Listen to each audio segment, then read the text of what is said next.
Joining us live now are two cricket analysts in Robin Uthappa and Suresh Raina. I'm going to start with Robin. Robin, you know, this is a batting lineup that boasts of players like Virat Kohli, Rohit Sharma, Shubman Gill, one of the finest in the world. And may I also add that all of them in fine form.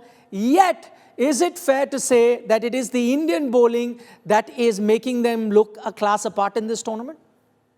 Without a shadow of doubt. I think the only thing that's making the Indian team look so invincible right now is that bowling lineup. Yes, the batting has always been there, but the bowling to fire the way it's firing, you've got to acknowledge the fact that these fast bowlers are being so lethal on Indian conditions. That takes some effort. You know what I mean? And for them to be performing the way they're performing with Siraj, you know, he must have felt a little left out after those last couple of games with Shami kind of turning up the heat. But for him to come out today and bowl the way he did, man, just incredible. I was like, what is going on? I was sitting at home thinking, this is mind-boggling stuff. As in, how are you going to stop this Indian pace trio? And Bumrah, from the word go, Shami, I think it takes 4 overs to get 5 wickets for 7-8 runs. Like, what are you doing? You're making a mockery of international teams. Well, that's right. That's exactly how good this Indian fast bowling lineup has been. And now we know the secret recipe of getting Mohammad Shami back into form. Just get him to play versus Sri Lanka. He did that at the Asia Cup. He's repeated that here at the Cricket World Cup. Suresh, to you, and I want to focus on Mohammad Shami. He's just played 3 games in this World Cup. Already has 14 wickets, so he's one of the top wicket takers of the tournament. But I'm looking at the history of World Cup cricket. For India, he's already the highest wicket taker ever in the history of World Cup as far as an Indian bowler is concerned. He's gone past the likes of Zaheer Khan, Javagal Srinath. My question to you, Suresh, is when we look at a Zaheer or a Javagal Srinath, we consider them legends of the sport. Why is it that we don't look at Mohammad Shami the same way? No, he is, Nikhil. I think he has done really well in recent time, whether it Test match, one day or 2020. I think he's gone a different level altogether. He's been bowling really well. He's bowling very fast. And I love his process. Very simple guy, very down-to-earth guy, but work really hard. He knows his strength. He knows his process, how to enjoy the game. And whenever he get an opportunity, he always try to do best for the team. And I loved his work attitude. At the same time, you said he'll get a recognition the way he's been bowling well. And I'm sure after the World Cup, he will be in a different league. I think for him, taking a wicket is just like doing a job. I think he's a gun player and he's enjoying his cricket at the moment. Okay, same question to you, Robin. He's always, you know, under the radar. Is it because of his personality who likes to stay under the radar? That's why he's a bit underrated? Or maybe we're judging him too early. Maybe by the time he retires, we're going to look at him just as we're looking at the few other legends I just spoke of? You actually said it, Nikhil. You just said that, you know, I think he's not considered a legend yet because he's still playing. There's so much left to achieve for someone like Mohammad Shami, you know. And I think his personality is very similar to that of Zaheer Bhai or a Javagal Srinath, who've done yeoman's of service for Team India over the decades, you know. So I think he is a similar kind of bowler, and I think, you know, that same attitude, that same hunger, that same grit. And like I said, I think in one of my previous post-match reviews, you know, I think he's the same caliber that we hold Virat Kohli to. You know, what Virat Kohli is a batter for Team India, Mohammad Shami is that bowler for Team India. He's very clinical with his approach, with his processes. He just does the simple things so well over and over again. You saw Virat doing that today. He did the hard work in those first 10 overs and then capitalized on scoring those runs. Went about simply, just without scoring any sixes, scoring boundaries, capitalized and got those 88, 82, 88 runs before, you know, being dismissed. Very similar. Like, he just comes out there, hits the right areas, 9 times out of 10. The odd bad ball may go for 4.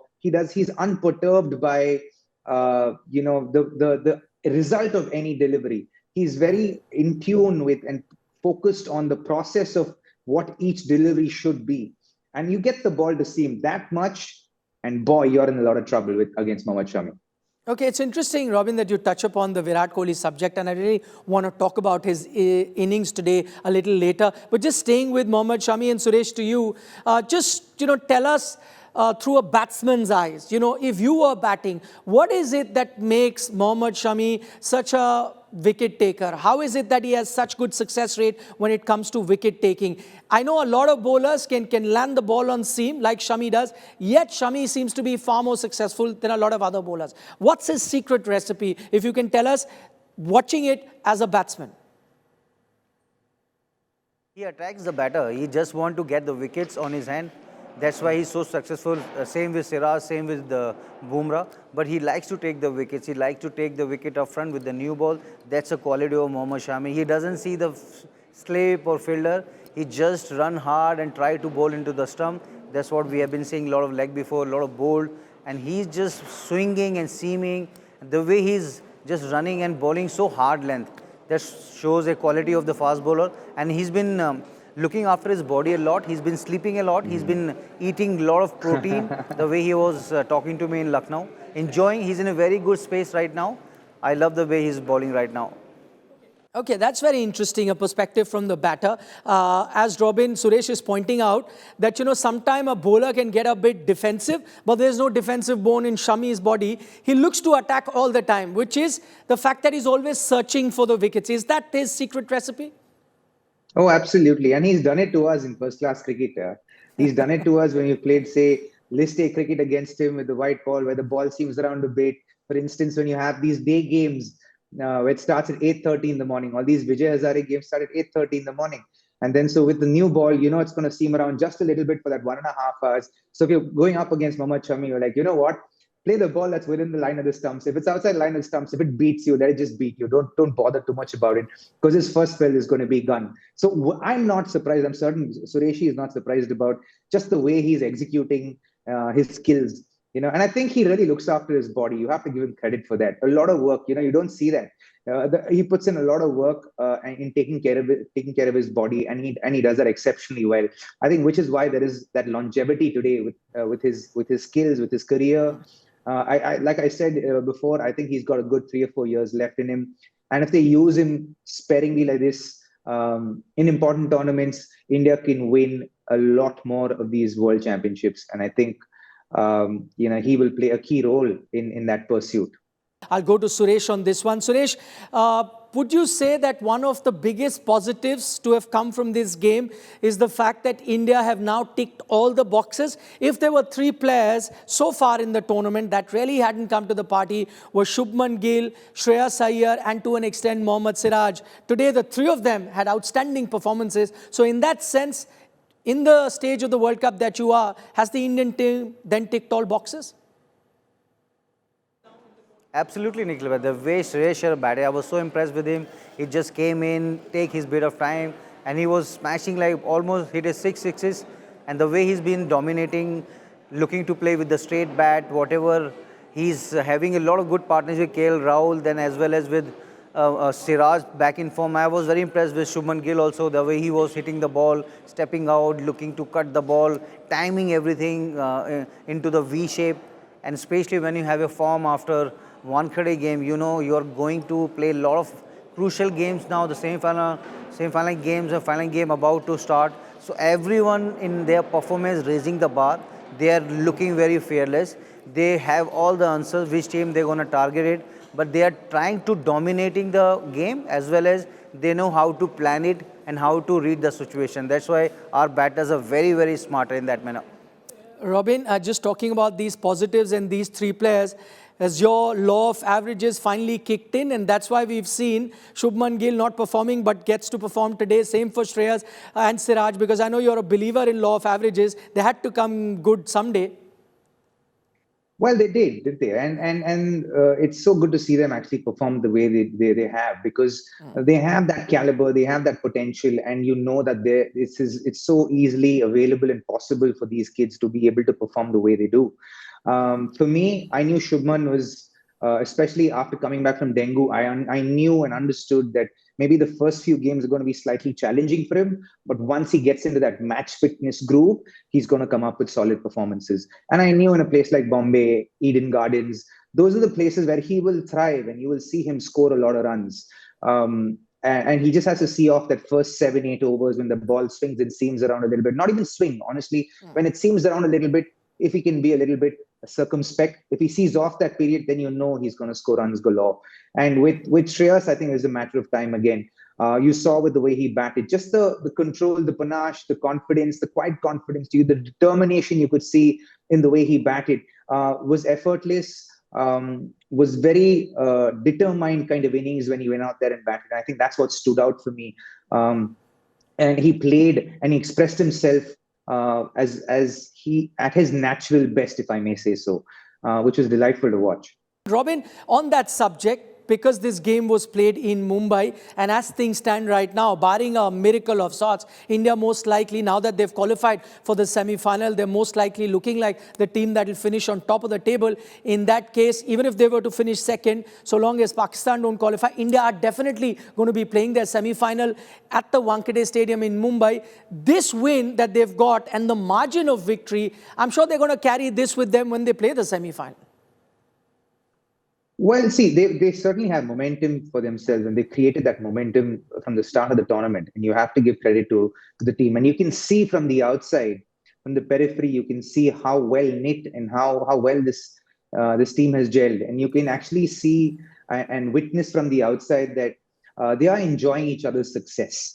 And that's a secret of a very good side that will go a long way in any major tournament. And you only want this to continue for India. And the signs seem very ominous. It seems like they are unstoppable. And you continue to hope that all these law of averages go out of the window and India just keep winning, and just win the World Cup and just keep winning after that even.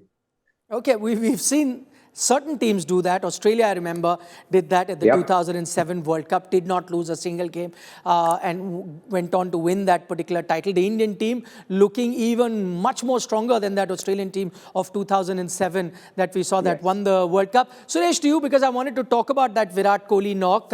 I'm sure he must be a happy man at the end of the day because India have won and won by a massive margin. But somewhere back of his mind, he would have known that there was 100 for the taking today. No, definitely, I think he batted really well, and I hope he'll get 100 in Eden Garden. He has done that a lot of times in Calcutta. But at the same time, I would say I think he will not be disappointed because he has that habit to score 100 every 2 innings. But he will be more than happy to have that big margin win against Sri Lanka because now they are going in a different campaign. They're going to start playing against South Africa. They are also number 2 in the point table. Okay, I'm just continuing on that subject with you, Robin, on Virat Kohli's knock today. When we saw Sri Lanka bowl up front, you clearly saw there was a lot of assistance for the fast bowlers. You know, Madhushanka, Chamira at moments seemed unpayable. So just put it into perspective, today's knock that Virat Kohli played, because had he not stuck around at that time, you could have been in a situation where probably you were 30 for 4, a situation where India has been in the past. Just put us and give us an idea of the importance of the knock that Virat Kohli played, especially at that time where you needed to consolidate and then went on to get a big total. Well, thank you for asking me this question, first of all, because I was actually waiting to talk about this. In the previous game, everything that he wanted to do and he was frustrated about not being able to do, he actually executed with panache today. If you saw in the last game, they were bowling good areas.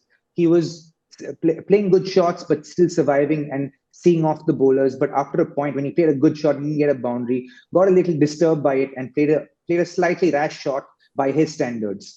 And then he was very upset with himself. He was beside himself. And we saw the reactions in the dressing room.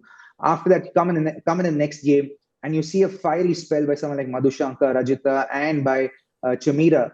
He actually held his nerve beautifully. He respected the bowlers, irrespective of their achievements in the game or lack thereof.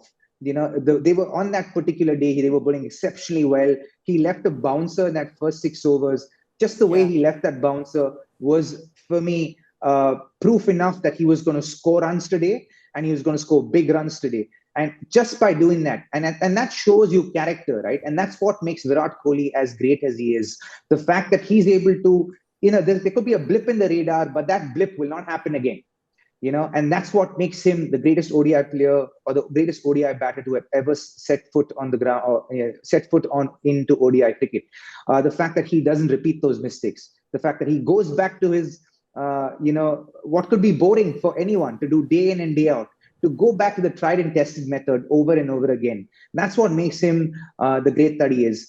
Talking about the 100, we keep talking about the 100s. I think the 100s are for us on the outside. I don't think he's ever thinking about it. Yes, it will be a great record. It didn't happen. I think what matters for him is to win games for India and to be the guy to be able to stand up for India when these matches happen or when these situations turn up. Right. I'm so glad, Robin, that you spoke about that bouncer that was bowled to him. I, being a old school romantic, absolutely loved it. Reminded me of yesteryears when batters would watch the ball so closely. The new age batters actually just go after the bowling. Don't watch it so closely as Virat did. Absolutely outstanding stuff. But Robin, thank you so much for joining us. Suresh, thank you for joining us as well here on India Today. Completely out of time. I'm afraid that's all the time that we have on this edition of the Battle of Champions. But here's a reminder, we'll be back tomorrow as usual at 6:30 p.m. That's when we're going to focus on India's next game. It's going to be a crucial game versus South Africa. So see you then.